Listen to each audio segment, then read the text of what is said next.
ఏమయ్యా అయ్యా టైం 12 గంటలు అవుతుంది. 10 గంటలకు వస్తానన్న మనిషి 12 గంటల వరకు రాకపోతే ఎలాగయ్యా? ఇంటి నుండి 10ంటికి బయలుదేరారంటండి. బాబు నాకు డౌట్ అండి, దారిలో ఏదైనా యాక్సిడెంట్ అయిందేమో పోలీస్ స్టేషన్ లో ఎంక్వైరీ చేసి వస్తాను ఛీ, శుభం అంటూ మంచి కార్యానికి వస్తే అశుభం పలుకుతావు. దరిద్రం మాట్లాడు నువ్వు.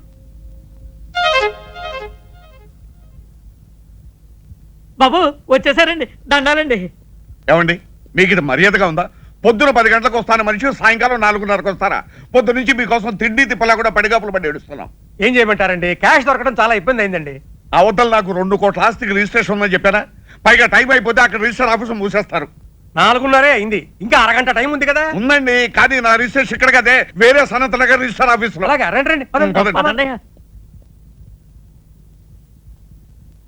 మీ లావాదేవీలైనా అయినట్లేనా? అయినట్టేనండి. మీకు రావాల్సిన పైగా ముట్టినట్లేగా? ముట్టింది. ఈ కాగితాలు మీరు సంతకాలు పెట్టండి.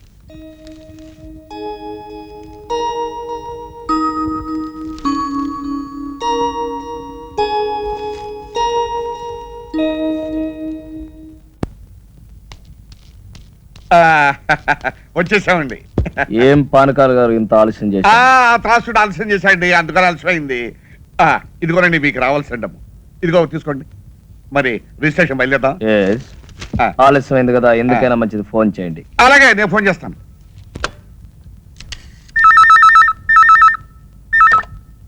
హలో, రిజిస్టార్ ఆఫీసా? నేను పానకాల స్వామి మాట్లాడుతున్నాను. ఒక్కసారి రిజిస్టార్ గారిని మాట్లాడమనండి. రిజిస్ట్రార్ గారా? లేరండి, ఇవాళ రిజిస్ట్రేషన్ లేదని మీ వాళ్ళు ఎవరో ఫోన్ చేస్తే వరంగల్ వెళ్ళారు. రేపు ప్రొద్దుటే వస్తారు. చంపా కదటయ్యా. ఏమైంది? ఏం చెప్పంటారండి, ఇవాళ రిజిస్ట్రేషన్ లేదనుకుని రిజిస్టార్ గారు వరంగల్ వెళ్ళారట. మీకు అభ్యంతరం లేకపోతే రేపు పెట్టుకుందాం. అయ్యో కుదరదండి, అయ్యారు రాత్రి 9 గంటలకు సింగపూర్ వెళ్తున్నారండి. ఒక్కరోజే కదండి. Impossible, but no problem. Documents అన్ని ఇప్పుడు సంతకం పెట్టేస్తాను. ప్యాలెస్ మీకు హ్యాండ్ ఓవర్ చేయమని చెప్తాను. నెక్స్ట్ మండే వచ్చినప్పుడు రిజిస్ట్రేషన్. అలాగే అలాగే అలాగే. నెక్స్ట్ మండే మాత్రం తప్పకుండా రావాలి. డెఫినెట్లీ. ఇదా కాగితాలు.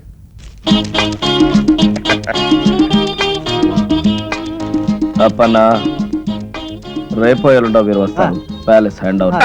ఎల్లుండి దాకా ఎందుకండి, రేపు కూడా మంచి రోజే, రేపే వస్తామయ్యా. రేపే హ్యాండ్ ఓవర్. అలాగేనండి. ఇవిగోనండి తాళాలు, ఆ పోర్షన్ తో సహా. You don't worry. చూడండి, మా అబ్బాయి ఇక్కడే ఉన్నాడు. మా ఫ్యామిలీ అంతా వచ్చిన తర్వాత ఓ రోజు మీరు మా ఇంటికి డిన్నర్ కి రావాలి. అలాగేనండి, తప్పకుండా వస్తాం. మరి వెళ్తాం. వెళ్ళి వద్దురు గాని. రండి. పదండి. రేయ్, సామానం తెచ్చిచ్చారా? రండి రండి, ఎక్కమ్మా ఎక్కు.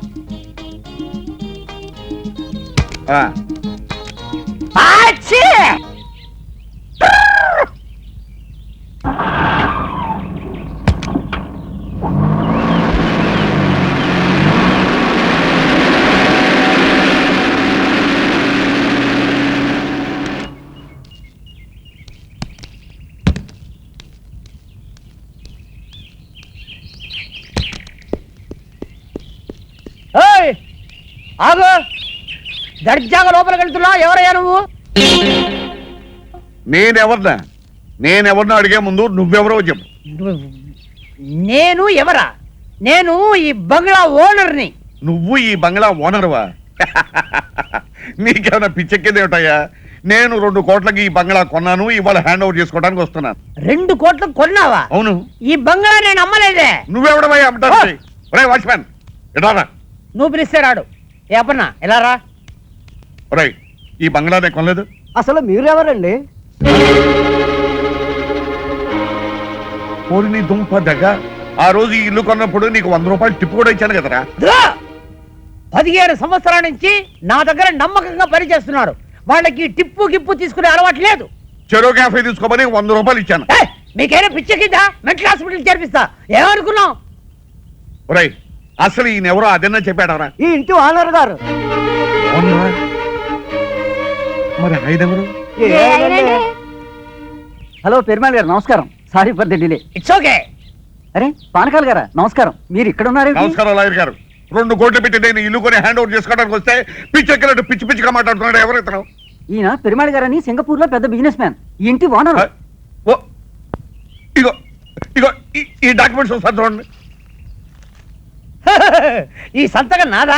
నాది కాదు. ఎవరండి ఉపేంద్రనాథ్? మిమ్మల్ని ఎవరో మోసం చేశారు. బాగా మోసం చేశారు. రేపన్నా వకీల్ గారి కాపీ రెడీ చేయి, రండి లోపలికి.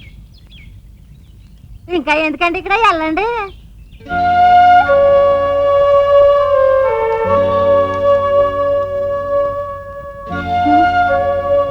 ఏమండి, ఏమిటండి ఇది?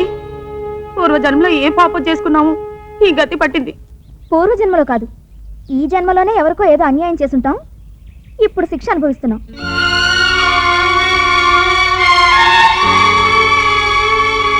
ఏమండి, వేరే ఇల్లు చూసుకునే వరకు ఆ ఇంట్లోనే 4 రోజులు ఉండనివ్వమని వాళ్ళని బతిమాలుకుందాం. పదండి, రండి.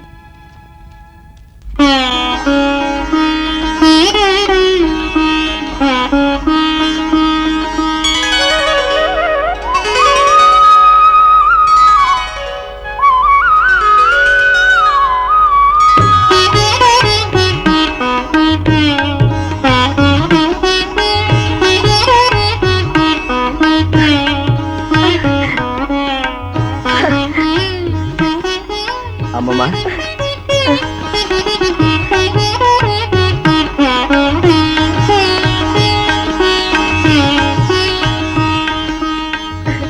అమ్మమ్మ, తాతయ్య ఫోటో అక్కడ పెడితే బాగుంది కదా. బాబు, అన్నమాట నిలబెట్టు. మీ తాతయ్య ఆత్మకు పరిపూర్ణమైన శాంతిని ప్రసాదించు. మీ తాతయ్య నిన్ను ఆలోకం నుంచి ఆశీర్వదిస్తాడు నాయన.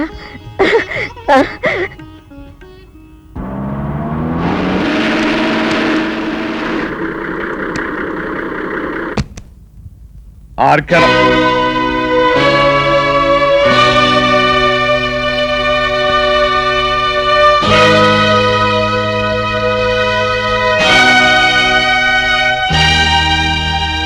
ఏమిటలా ఆశ్చర్యపోతున్నావు?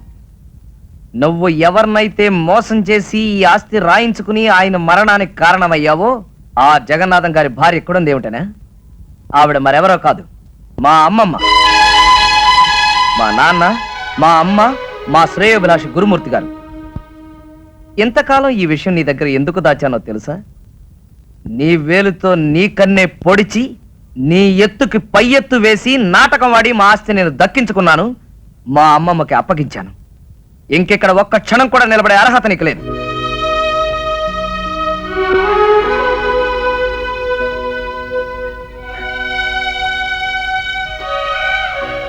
క్షమించమని అడగటానికి కూడా అర్హత లేని వాడినమ్మా. మనిషికి పశ్చాత్తాపానికి మించిన ప్రాయశ్చిత్తం లేదు. బాబు రవి, పానకాల ఆస్తంతా అమ్మించి భార్యా బిడ్డలతో సహా వీధిలో నిలబెట్టావు. ఇతను చేసిన పాపానికి వాళ్ళకెందుకు ఆ శిక్ష? బాబు, మనకు కావలసింది మీ తాతయ్య గారి కష్టార్జితం, ఈ బృందావనం. ఇది మనకి చాలు. అతని డబ్బు అతనికి ఇచ్చే. వద్దమ్మా, నాకు ఈ డబ్బు ఆస్తి ఏమీ వద్దు. ఇదిగో, నాకున్నది ఒక్కగానొక్క కూతురు. నా కూతుర్ని మీ ఇంటి కోడలుగా చేసుకోమ్మా చాలు. ఇదిగో, ఇంతకాలం ఈ బృందావనం మా అమ్మమ్మ ఒక్కరికే అనుకున్నాను. ఇప్పుడు మా అమ్మమ్మ పర్మిషన్ ఇచ్చేసింది కాబట్టి బృందావనమిది అందరిది, గోవిందుడు అందరి వాడేలే.